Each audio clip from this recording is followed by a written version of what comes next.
नमस्कार। Sikandar Kumar railway channel में आपका स्वागत है। रेलवे की तरफ से एक नोटिस आया है, रिफंड नोटिस है ये, ठीक है। चलिए क्या है इसके बारे में देख लीजिए। परीक्षा शुल्क की वापसी, बैंक खाता विवरण अपडेट करना। केंद्रीय रोजगार सूचना संख्या RRC 0 के तहत लेवल 1 पदों के लिए दिनांक आपको 2019 का ग्रुप डी का, ठीक है, जो जिसका एग्जाम 17/8/2022 से 11/10/2022 तक आयोजित किया गया था, CBT में शामिल किया गया था। और जो भी विद्यार्थी इसमें एग्जाम दिए हैं, चाहे आप फेल हुए हैं या पास हुए हैं, ठीक है, तो जो भी विद्यार्थी इसमें एग्जाम दिए हैं उसी का पैसा वापस आएगा, ठीक है। चलिए दूसरा नंबर में आपको कहा गया है कि ऑनलाइन आवेदन भरते समय अभ्यर्थियों से नियमानुसार परीक्षा शुल्क वापस करने हेतु बैंक अकाउंट डिटेल एवं IFSC कोड सबमिट कराए गए थे। यानी जिस समय आप आवेदन किए थे उस समय आवेदन करते समय आपसे बैंक अकाउंट नंबर मांगा गया था और साथ में IFSC कोड उसमें मांगा गया था, ठीक है। तो विदित हो कि 4 साल पहले प्राप्त हुए थे तथा इस बीच उम्मीदवारों के खाते के विवरण में कई बदलाव हो सकते हैं। यानी कि अभी 2019 में भर्ती निकला था, 2019 में आपने आवेदन किया था, ठीक है, तो अभी से 4 साल हो चुका है। तो रेलवे ने कहा है कि आपके 4 साल हो चुका है, तो हो सकता है कि आपका अकाउंट नंबर बंद हो गया होगा, ठीक है, या कोई कई बदलाव भी हो सकता है। बैंक द्वारा खाता विवरण की जांच करते समय यह पाया गया कि एक ही खाता संख्या से बड़ी संख्या में भुगतान किए गए थे। और दूसरा ये भी बात है कि कई विद्यार्थियों ने एक ही अकाउंट नंबर से पैसा कटवा दिया था, ठीक है। तो इस वजह से जो है, इस वजह से भी आपको ये नियम लागू करना पड़ा, ठीक है।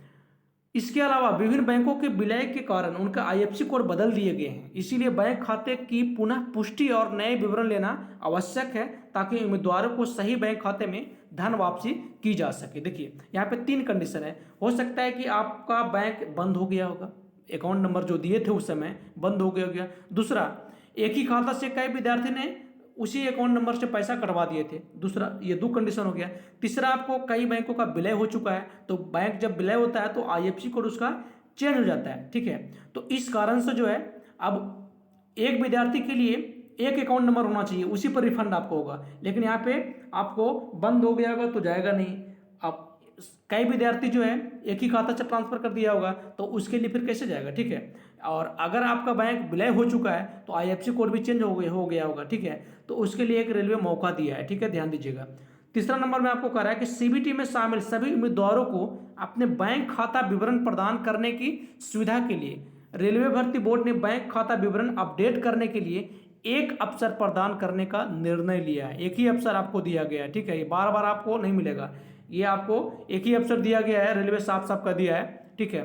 बैंक अपडेट खाता लिंक आपको चालू हो जाएगा 14/4/2023 से 10 बजे से स्टार्ट हो जाएगी और 30/4/2023 शाम तक यानी 5 बजे तक आपको रहेगा। कब से कब तक? तो 14/4/2023 से 30/4/2023 तक, यानी आपके पास 15-16 दिन का टाइम है, कोई दिक्कत नहीं है, ठीक है।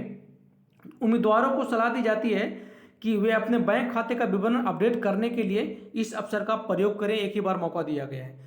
चौथा नंबर में आपको कह रहा है कि उम्मीदवारों से यह सुनिश्चित करने के लिए अनुरोध किया जाता है कि सबमिट किया गया बैंक खाता संख्या और IFSC कोड सही है तथा उन्हें सलाह दी जाती है कि वे इसे सबमिट करने से पहले सावधानीपूर्वक जांच कर ले और बैंक खाता विवरण और IFSC कोड को देख ले। यानी कि जब आप लिंक पर जाइएगा तो रजिस्ट्रेशन नंबर डालिएगा, ठीक है, और वहाँ पे जो है बैंक अपडेट करिएगा तो आप अकाउंट नंबर देख लीजिए बढ़िया से, वही आपका है, और IFSC कोड, ठीक है, सही है तब सबमिट कीजिए। चूंकि अगर गलत सबमिट हो गया तो उसके लिए रेलवे जिम्मेदार नहीं होगा, साफ साफ कर दिया, ठीक है।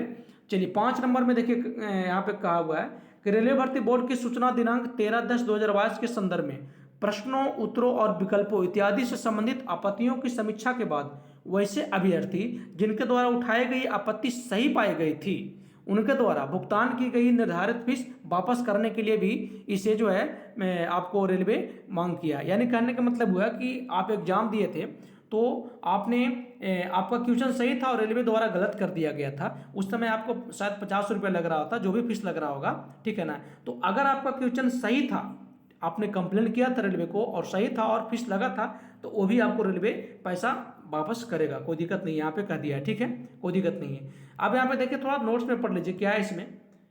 बैंक विवरण सबमिट करने का अंतिम तिथि कब है? तो 30/4/2023 तक है। 30/4/2023 तक अंतिम तिथि दिया गया है। रेलवे भर्ती बोर्ड के रिकॉर्ड से अभ्यर्थी के विवरण के सत्यापन के बाद ही धन वापसी स्वीकार होगा। यानी कि आप जो है अपना अकाउंट नंबर दीजिए और सही से भरिएगा, तभी आपको धन वापस होगा। ठीक है, गलत अगर होगा तो उसके लिए रेलवे गलत यानी कि खारिज कर देगा आपको। ठीक है, वहां से कैंसिल कर देगा। चौथा नंबर में कि एक बैंक खाते में केवल एक ही रिफंड की अनुमति है, यानी कि एक विद्यार्थी के लिए एक ही अकाउंट होना चाहिए। ये नहीं कि एक विद्यार्थी उसी अकाउंट को बार बार दे रहे हैं तो वो गलत, उसे आपको वापस नहीं आएगा। ठीक है, ये भी ध्यान देना है आपको।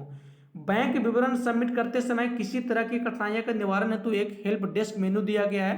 वहाँ से अगर मान लीजिए कि आपने रजिस्ट्रेशन नंबर भुला गया है तो वहाँ पे फॉरवर्ड कर सकते हैं और कोई दिक्कत नहीं है। ठीक है, तो सभी अभ्यर्थियों को यह सलाह दी जाती है कि अपडेट सूचनाएं के लिए रेलवे भर्ती बोर्ड ने अधिकारित वेबसाइट को नियमित रूप से देख रहे हैं। और ये जो है कल से स्टार्ट हो जाएगा 14/4 से लास्ट जो है 30/4/2023 तक। तो सावधानी पूर्वक आप अकाउंट नंबर और आपसी IFSC कोड जो है डालिए और डालकर सबमिट करिए, कोई दिक्कत नहीं होगा। ठीक है।